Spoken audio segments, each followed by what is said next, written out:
Hello, my name is John Zellner, and I've been asked to summarize research on rollover protection systems, or ROPS, on all-terrain vehicles worldwide since the 1980s. To do so in 15 minutes will be quite a challenge, but we'll give it a try. First, I've been asked to mention a few words about our company, Dynamic Research. During the last 30 years, we've been doing research and development on a wide range of vehicles, ranging from motorcycles to the space shuttle. When I say research and development, I mean instrumented testing and computer simulations. We've been working on all-terrain vehicles, or ATVs, which is today's topic, since 1980, and we'll talk more about that later.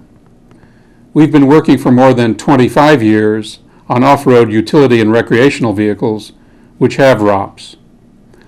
For on-road vehicles, among other things, we conduct all of the U.S. Department of Transportation's testing of rollover resistance with steering robots for the U.S. fleet each year. We've also been involved in rollover evaluations of large military vehicles.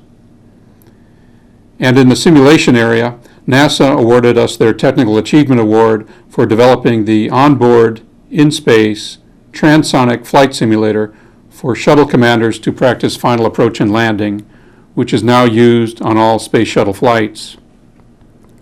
The last example of our work shown here is our serving as worldwide project managers for 3 internationally standardized crash test dummies: the World SID Impact Dummy for cars, shown here, the International Pedestrian Crash Test Dummy, and the International Motorcycle Crash Test Dummy. As for ATVs, about 90% of the 10 million ATVs operating worldwide are in North America, where they are used on farms, in recreation, and by mining and utility companies, the Forest Service, the military, and other government agencies. ATVs are manufactured to meet the American National Standard for ATVs, which was developed in the 1980s by the Industry and the Consumer Product Safety Commission in response to a growing number of ATV accidents in the U.S. We were asked to assist in the development of the test procedures in the standard. The ANSI standard includes 29 safety requirements, including stability, brake performance, lighting, controls, warning labels, and other aspects.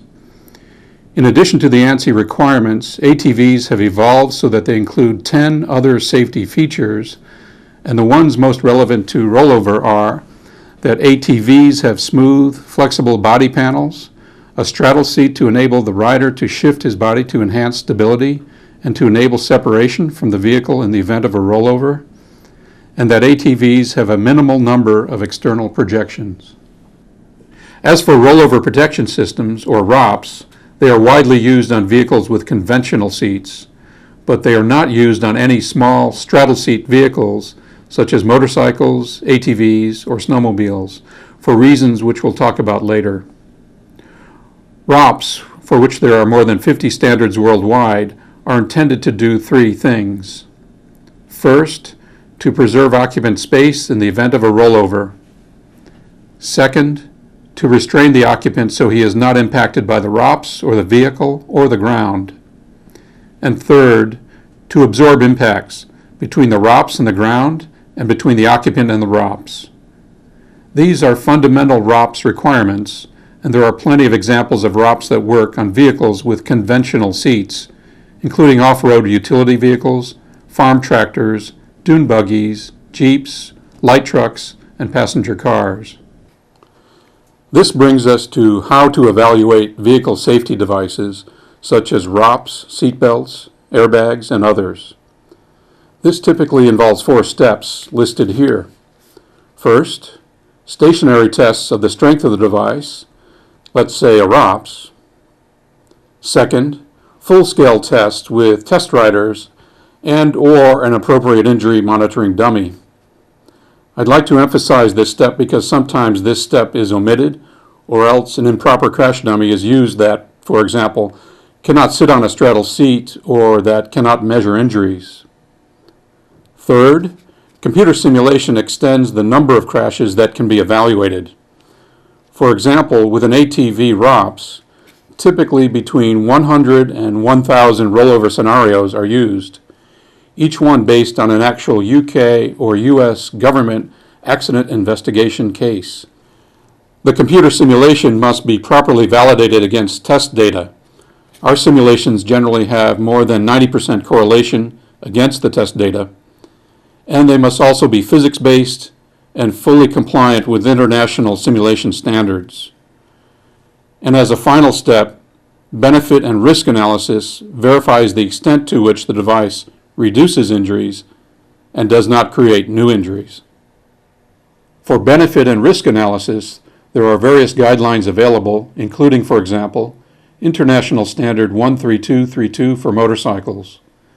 But the basic idea is that you want the number of injuries the device prevents, that is the benefits, to be very much larger than the number of injuries the device creates, that is the risks.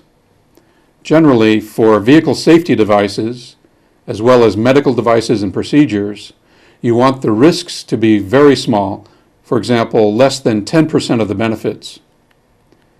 Some examples shown here include car seat belts, where the injury risks from the belt, the red bar at the lower left, are only 7% of the injury benefits of the belt, the green bar. Car airbags, where for the latest airbags the injury risks from the airbag are only 3% of the injury benefits. Note that earlier US airbags had 12% injury risks, which caused a big public outcry.